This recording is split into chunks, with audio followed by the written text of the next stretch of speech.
Hey guys, Jay here. Welcome to Models Memories Weekly, episode 61. Models Memories is a show about nothing and is filmed in front of a live studio audience. This is a show where I talk about my painting, modeling, and wargaming experiences from the week. Now you might think to yourself, Jay, you put out 3 YouTube videos a week and you stream every single night. How? Could you possibly have more to say? Well, I do, and here goes. This week was a pretty fun week of Warhammer because I did something very Warhammer adjacent. I played a Warhammer video game. I played Chaos Gate, the new Grey Knights versus Death Guard game, and it was really fun. And I have played the game XCOM 2, and the new game is XCOM 2. It is exactly XCOM 2, right down to you are the commander. That is who you play in the game. It's hilarious. It is exactly XCOM 2, which is great because I have a relationship with XCOM 2 that I love the gameplay. I absolutely love the gameplay, the grid, action points, moving guys around, figuring out where the enemies are. It's the most fun thing in the whole world. And then the other half of the game, the base building, base management, I can't stand. I don't like it. I don't like doing it. I just always want to be going on missions. Why do I have to stop going on missions so that I can go back to the base and fly the base to Greenland, and then I land the base in Greenland, and then I go over to my doctors, and I have them research a new thingy, and then I go and I build a new training center, and that's not a game.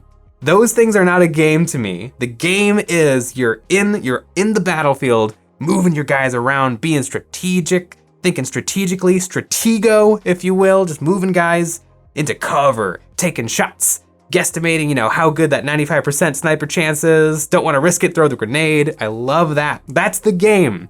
That is a game. Video games are games. That part is the game. The base management is not. And it's identical in Chaos Gate, which is a little unfortunate because I don't like the base management. And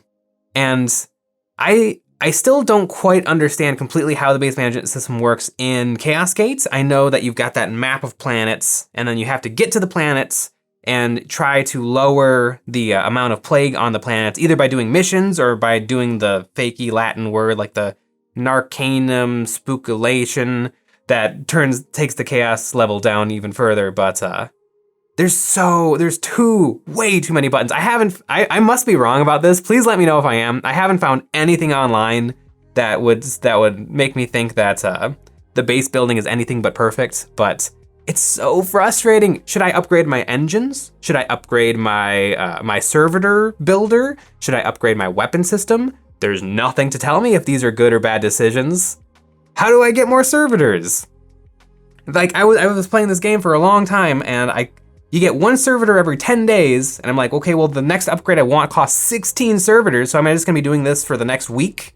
And then a random event happened where I talked to the Grand Master of the Grey Knights, and he's like, oh, here's 10 servitors. And I'm like, great, now I get to play the game. I don't get it. But, and the exact same thing happened with XCOM, where I would look up like, I don't quite know what I'm doing, so I'm gonna look up some XCOM tips. And all the tips are tips for the game, moving your guys around, and that makes sense to me. It's a game, I get it. What I don't understand is, should I research this or should I research that? Do either of these things do anything? I've researched a bunch of things for Chaos Gate, and I don't know if they've helped me or hurt me or if I've done them out of order.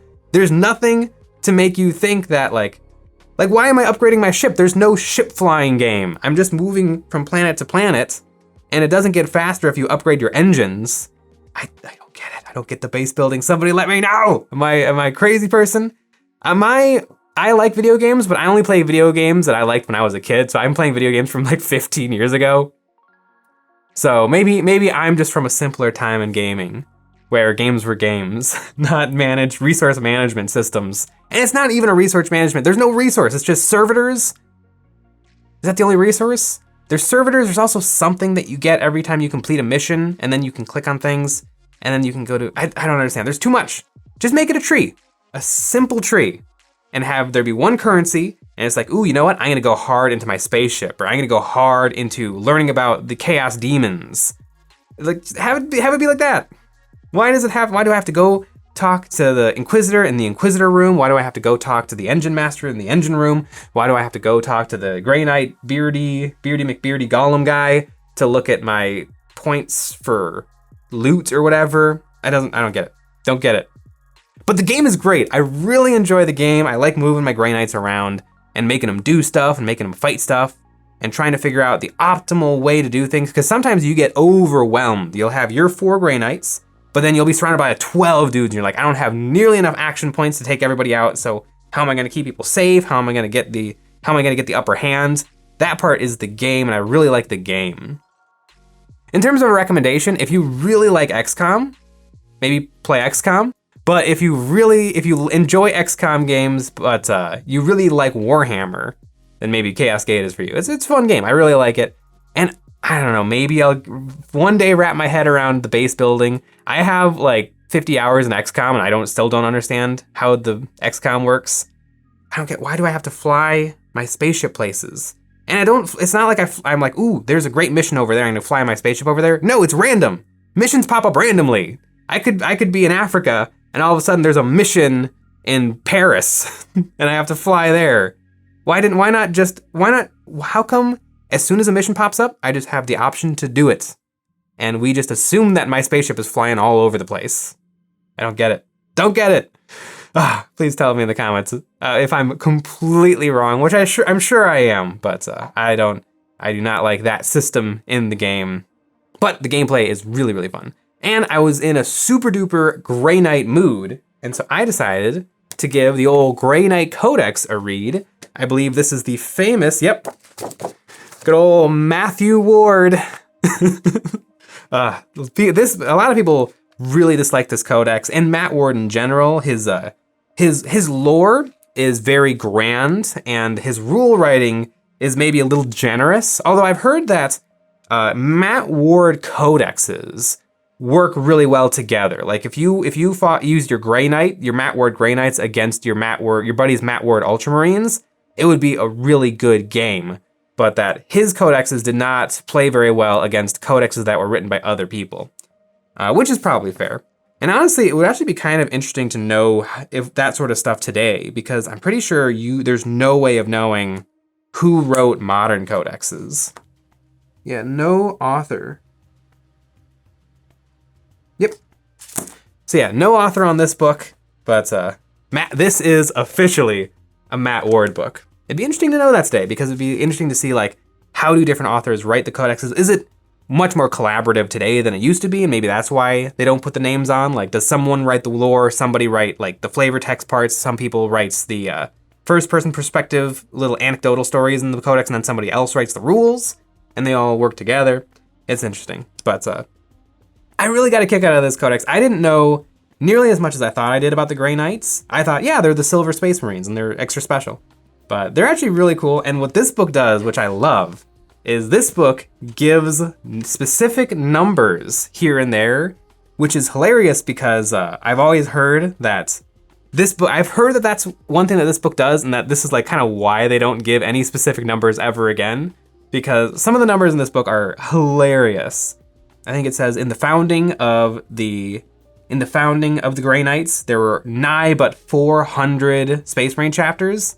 That's not very many Space Marine chapters.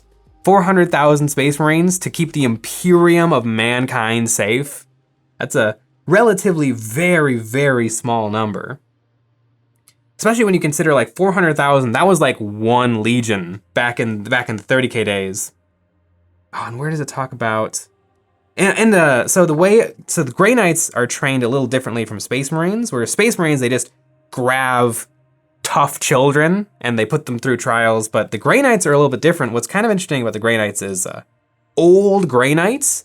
Apparently Grey Knights can get so old that they can be no longer battle efficient, which is kind of interesting because historically Space Marines can live to between like 200 and 400 years, and they always die in combat. Nobody knows how long a Space Marine can live for. There's that one character in the Blood Angels who's apparently like millions of years old. He's not millions of years old. That's Necrons. He's as old as Space Marines can possibly be from the founding of the legions to the current 41st millennia. But when Grey Knights get old, they kind of wander the galaxy in search of recruits.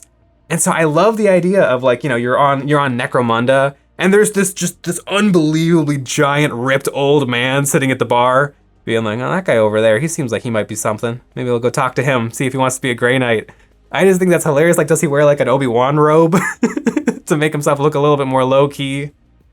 But yeah, apparently there's just Grey Knights, kind of almost ex-Grey Knights, wandering the galaxy looking for recruits.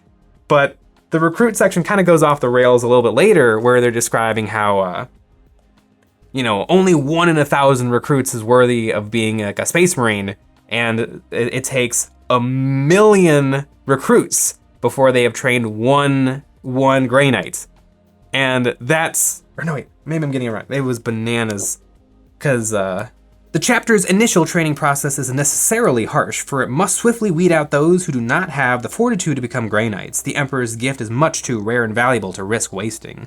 Only 1 in 1,000 candidates survives the first rites of passage, the pilgrimage through the haunted plains of Xandu Rio, and most of these will be slain in the second. The trek through the pitch-black, graphite-stocked caverns beneath Gashamaklaka. All told, perhaps 1 in 1,000,000 novitiates makes it through to the full gambit, physically and mentally, of challenges to be deemed worthy of receiving the Emperor's gift. So 1 in 1,000,000, and there's 800 Grey Knights. That's like almost 1 billion people. It takes 1 billion people to produce a chapter of Grey Knights. At that point, who are you really, like, saving?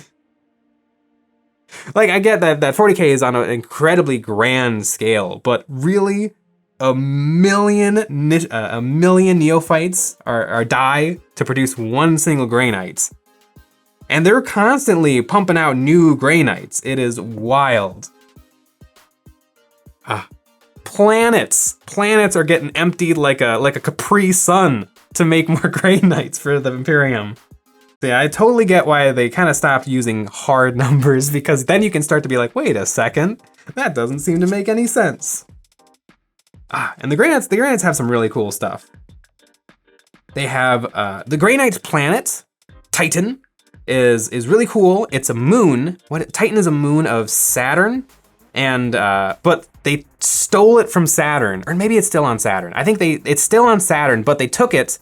Malcador the Sigillite, the founder of the Grey Knights, he took it and he put it into the warp. He invented the warp nexus that can move Titan around, and so he moved it into the warp during one of the times that the Imperium sucked, and then they moved it out of the warp back to its original location. Now it is the founding place of the Grey Knights, and they make all the Grey Knights there. But the Grey Knights need a lot of kit. They need their gear, and so they went over to Mars and they stole one of Mars's moons, Deimos. And they took Mars' moon and they turned it into their own moon. So now there's a moon orbiting a moon.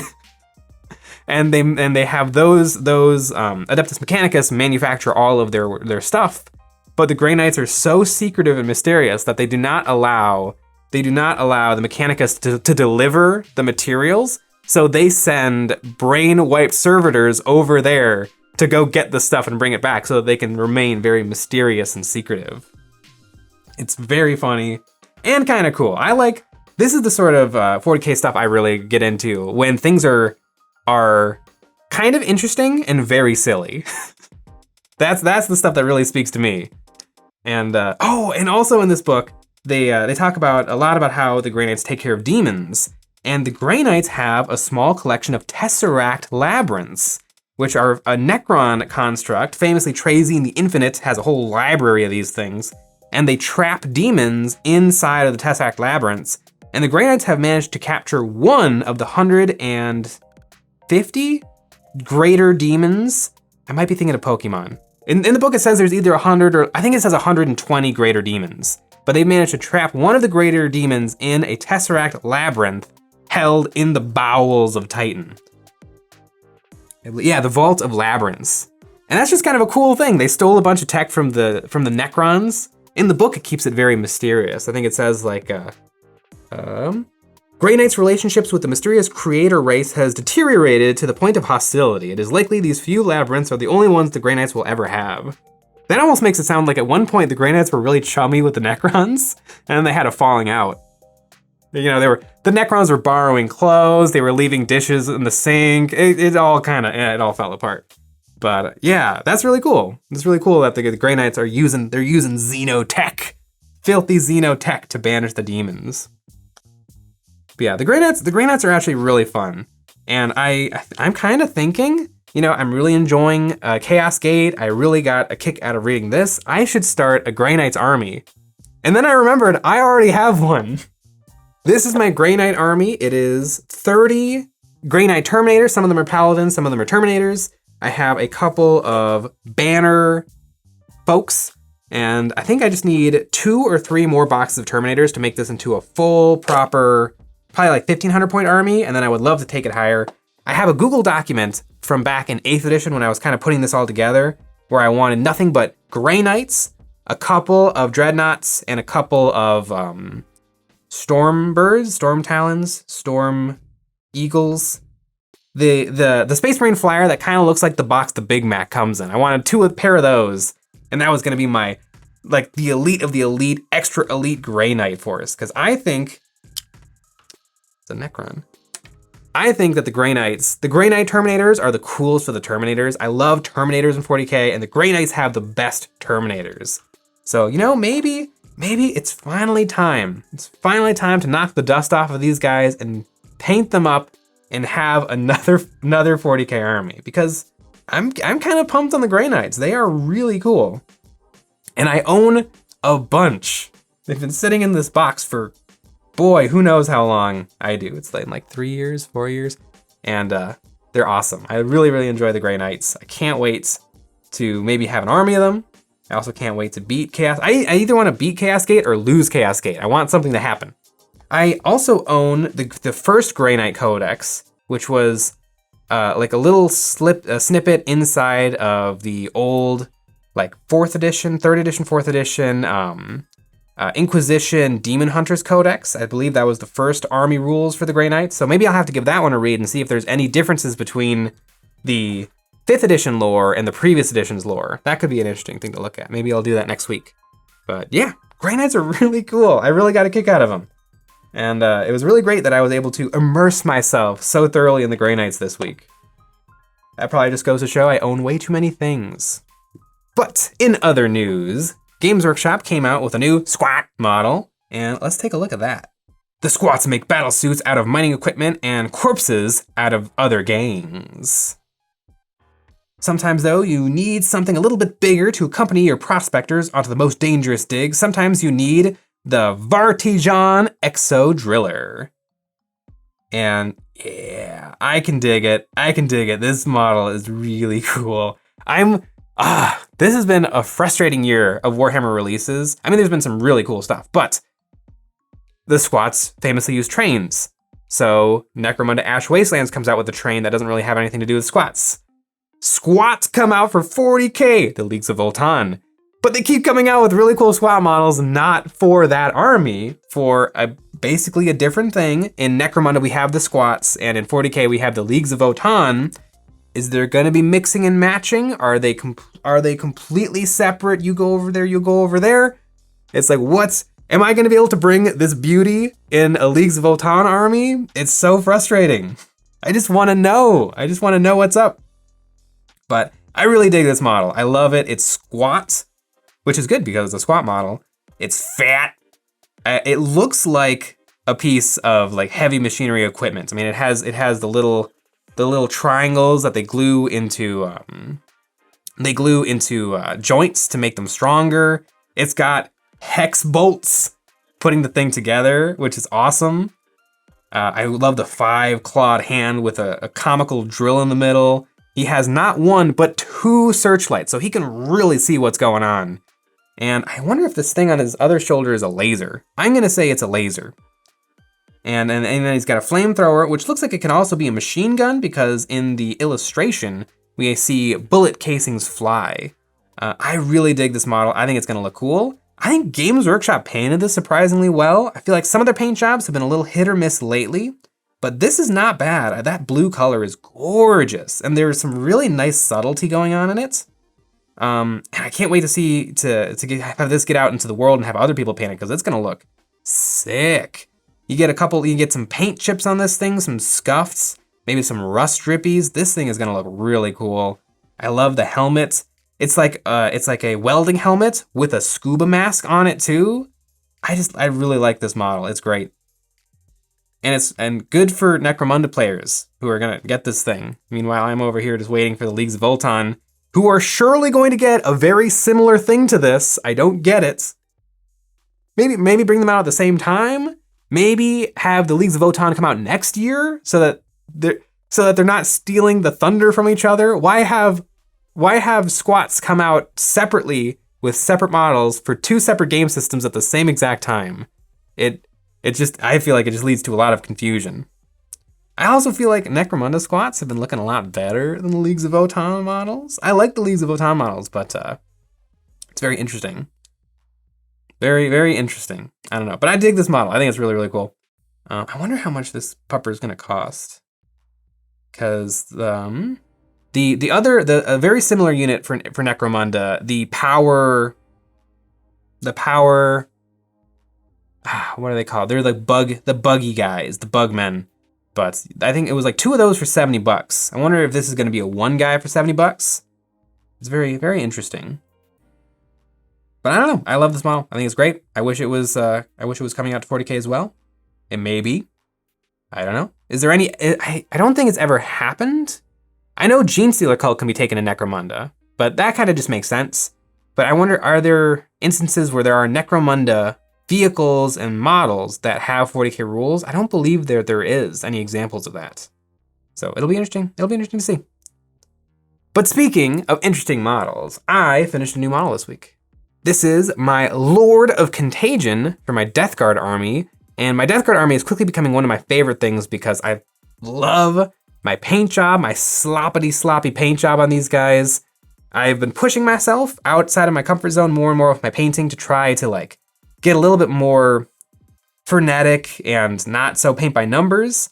I really love artists like Dana Howell or Collective SG, who have this style where their models aren't smooth, but their color choice and their brush stroke placement is perfect. Like they put everything right where it needed to go. You know, it may not be the most beautiful blend on that shoulder, but the usage of color and the placement of those colors is great, and it just looks like such a fun way to paint. And that's kind of what I've been doing with my Death Guard. Also, this style for me was picked because I had a new set of paints, and it didn't come with very many colors. And so one night I got drunk, and I had a Death Guard blind bag model, the Space Marine Hero Series 3. And so I just said, these are the models I have. I'm gonna put them on the model, and I'm gonna slop them on there. And I really, really liked it. It's green and blue ink, transparent ink, with a red-brown and a pink. Are there any other colors? Might be it for the colors. Then there's a black wash and a white paint. And I just use that as my palette and I mix things together and it gives me this look and I really, really like it. I have a Lord of Contagion. I have 9, which I do have a 10th Death Guard sitting in a box. I need to put them together. And so I have 10 Death Guard. I have 10 Poxwalkers.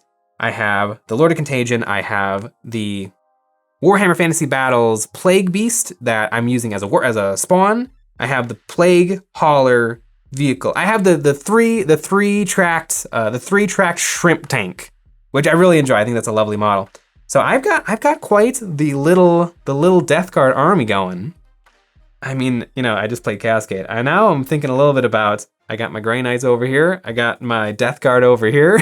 I could recreate the video game. But I'm really liking my Death Guard. And Death Guard are pretty darn popular. If some people watching are probably Death Guard players, please leave a comment. I've got Poxwalkers, Death Guard, this guy, a spawn, and a Plague Hauler. What is a good next get? Like Terminators? Please say Terminators, because I want to paint the Terminators.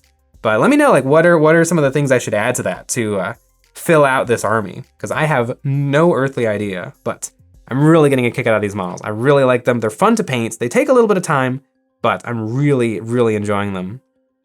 Oh, he's so nasty and mean. I can't wait to recreate Cascade in real life. Maybe I'll make them operate on a grid system when I play them in 40K. Does that make sense? Yeah, the Lord of Contagion. And can you buy a Lord of Contagion right now on Games Workshop's web store? I think, you know what, maybe you can, because I'm thinking there's some guy with a sword up. That might be Typhus. What am I thinking of? I don't think you can buy a Lord of Contagion on Games Workshop's web store right now. Please hold. Okay, so you can buy Lord Felthius and the Tainted Cohorts, and I suppose that is the way to get a Lord of Contagion. But it looks like that's the only way. So, and I think this is the Indominus, or no, this is not the Indominus model. This is the Dark Imperium model from 2020. And I think that this model actually looks a lot better. Maybe 2018. This model looks a lot better than Lord Felthius. Good old Lord Festus over here. All those Terminators are cool. Maybe it'd be worth picking up for the Terminators. $42, is that good or bad? $10 a model? I feel like that's good. I don't know. But anyway, yeah. Lord of Contagion. Because I remember I wanted the HQ and I couldn't find it. And then I was gifted this miniature. But yeah, I really like it. I really like my Death Guard. One day I hope to really enjoy my Grey Knights. Maybe I'll make a video, because I think one of the reasons I haven't touched these Grey Knights is my idea was I want to build the entire army and then I want to paint the entire army so that the scheme is very exact. And so maybe I'll make Nick print me some Grey Knight STLs and then I can try out some schemes. Maybe that can be a fun video where I like paint maybe 5 Grey Knights all in different styles and then see which one I really enjoy. And speaking of things you might enjoy, the EonsOfBattle Patreon is the best way to support us making videos. Over there we have high quality terrain STLs and miniatures available from comics, games, and things. We have 1 extra episode of EOB a week. We have live weekly hobby hangouts, and we also have merch, link in the description below. I had a really, really fun Grey Knighty week, and we'll see what happens next week. Thanks for watching.